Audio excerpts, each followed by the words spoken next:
pembelajaran. Pada pagi hari ini Ibu meminta ketua kelasnya untuk memimpin doa terlebih dahulu. Siapa ketua kelas di kelas ini? Oh, Mas Fahmi. Ya, silakan Mas Fahmi dipimpin berdoa terlebih dahulu.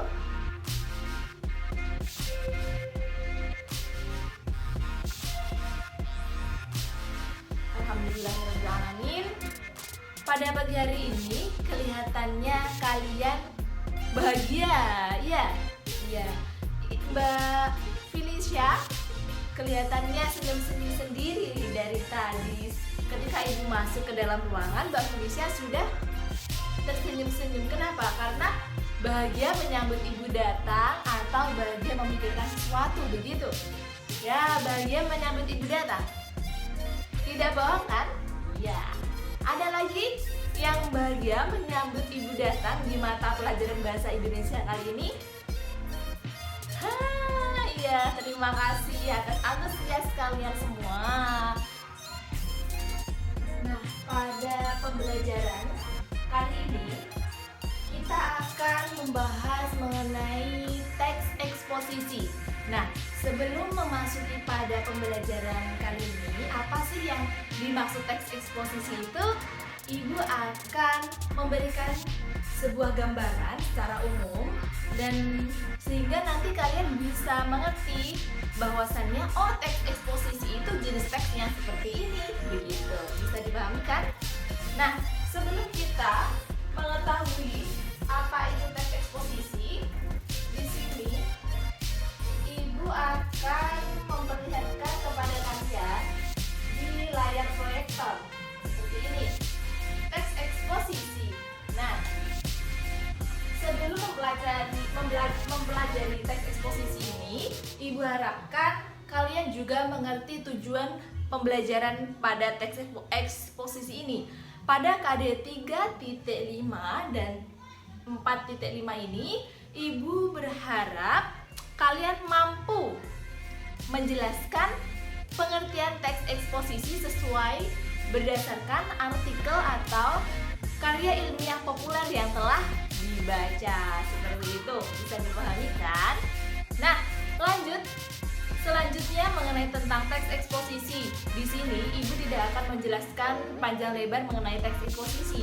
Akan tetapi Ibu meminta kepada kalian semua untuk apa?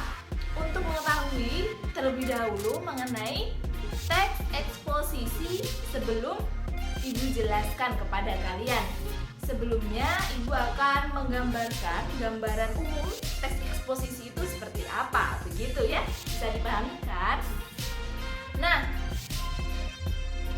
kita tidak asing lagi dengan yang mendengarkan antara pendapat dengan fakta. Bisa itu di dalam teks ataupun di luar teks. Nah, ketika kita melakukan suatu diskusi atau kita membaca sebuah buku, tentunya kita akan menemukan yang namanya gagasan atau fakta. Ya kan? Tidak lupa di dalam suatu teks. Di dalam suatu teks ada yang menjelaskan menurut pendapat ini yang dikutip dari ini, seperti itu. Ada juga fakta. Terjadi kebakaran hutan di ini pada tanggal sekian. Itu disebut fakta.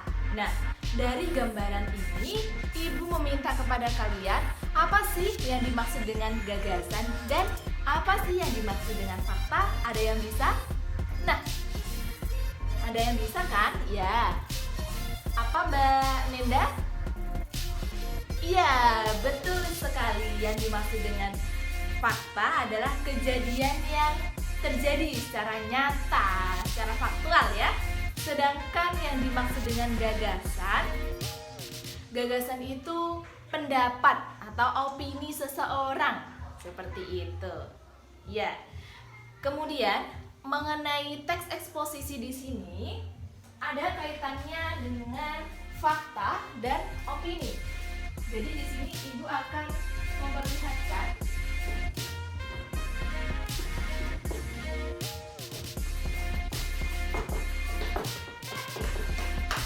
Jadi di sini Ibu akan menggambarkan gambaran umum tentang teks eksposisi. Ada yang bisa?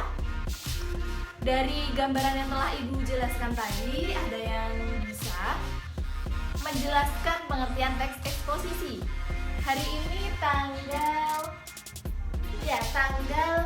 6 Juni. Jadi 6 ditambah 6, 12. Persepsi 12 siapa? Ya, Mbak Febri. Silakan Mbak Febri. Coba, menurut Mbak Febri, apa yang dimaksud dengan teks eksposisi? Tentunya, teks eksposisi ini menggambarkan tentang sebuah informasi. Nah, informasi yang seperti apa? Silahkan dilanjutkan, Mbak Febri, silahkan. Ya, benar sekali. Menurut Mbak Febri, teks eksposisi merupakan teks yang berisi tentang sebuah informasi yang berupa gagasan atau pendapat yang mencakup semua informasi yang disampaikan secara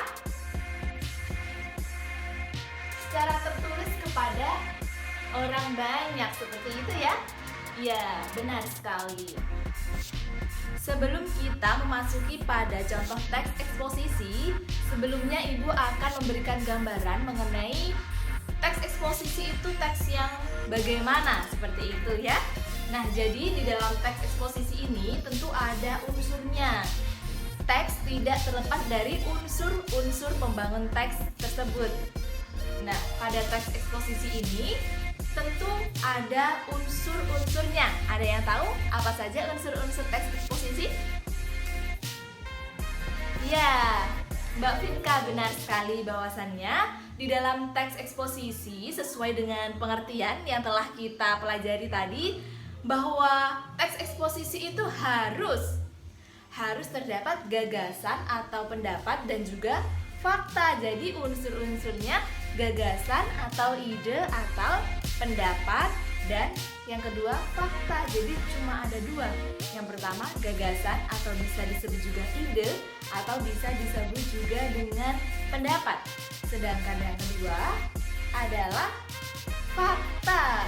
Jadi jika kita menemukan sebuah teks yang berisi tentang informasi yang disampaikan untuk menginformasikan sebuah kejadian dan di situ terdapat pendapat dan juga fakta, jadi itu disebut dengan teks eksposisi. Nah, sekarang kita akan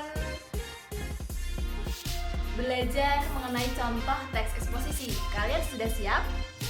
Nah, sebelum Ibu perlihatkan kepada kalian semua mengenai tentang contoh teks eksposisi, jadi Ibu akan memberikan gambaran terkait dengan bagaimana cara menyimpulkan teks eksposisi yang telah dibaca.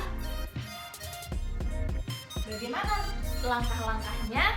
Tentu setelah membaca, kalian akan mendapatkan informasi inti dari suatu teks tersebut. Seperti itu ya. Jadi nanti di akhir pembahasan pada pertemuan kali ini, Ibu meminta kalian untuk menyimpulkan teks eksposisi dari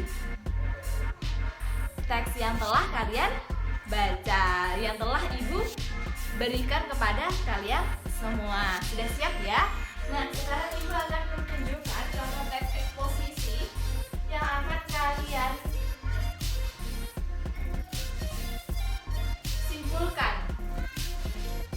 Di sini ada teks eksposisi yang berjudul Nasib Hutan Kita Semakin Suram. Mengapa kok nasib hutan kita semakin suram?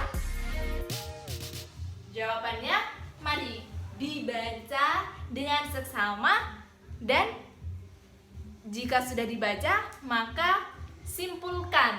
Tulis di buku kalian masing-masing, kemudian nanti perwakilan atau siapa yang mau maju ke depan, Ibu persilahkan untuk maju ke depan menyampaikan hasil dari menyimpulkan teks tersebut. Bisa dipahami?